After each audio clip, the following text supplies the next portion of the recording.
Pour établir une équation d'oxydoréduction, on va s'appuyer sur cet exemple. Donc tout d'abord, on commence par repérer les espèces communes. Donc ici on a du Zn, là on a du Zn. Et ici on a du NO, là aussi on a du NO.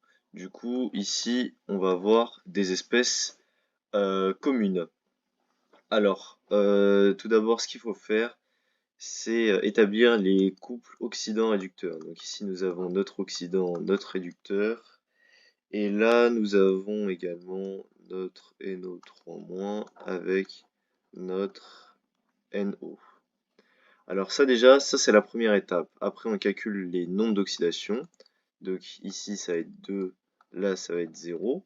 Ce qui veut donc dire qu'on va avoir Zn2+, plus 2 électrons, est égal à Zn.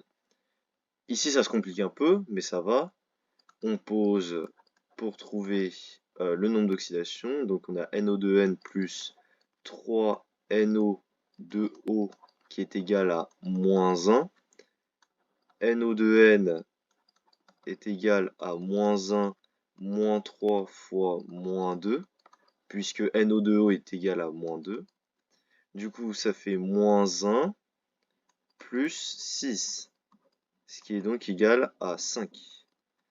Et de l'autre côté, nous avons NO2N, NO2N plus NO2O est égal à 0. On fait passer de l'autre côté, donc ça va faire moins 1, moins 2, ce qui fait donc 2. Donc voilà, nous avons le NO2N. Pour l'oxydant, c'est 5. D'ailleurs, l'oxydant, c'est celui qui a le nombre d'oxydation le plus grand. Et après, pour NO2N, nous avons, pour le réducteur, nous avons 2. Donc après, on soustrait. Donc on fait 5 moins 2, c'est égal à 3. Donc ce qui va donner NO de 3 moins plus 3 électrons est égal à NO.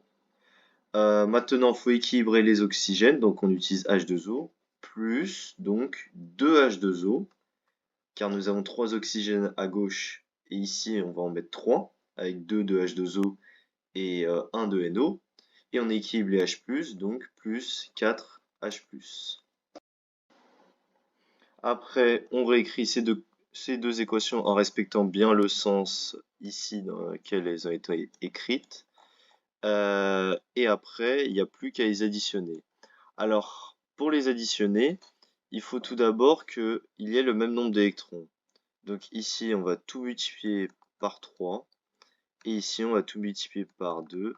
Ce qui va donc faire ici 6 électrons. 6 électrons, c'est équilibré, c'est parfait.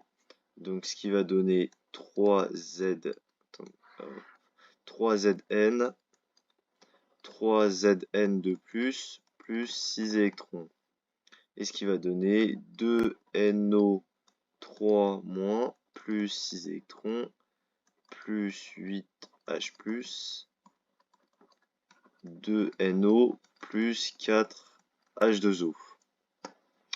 Et maintenant, il n'y a plus qu'à additionner. Alors, on peut simplifier les électrons.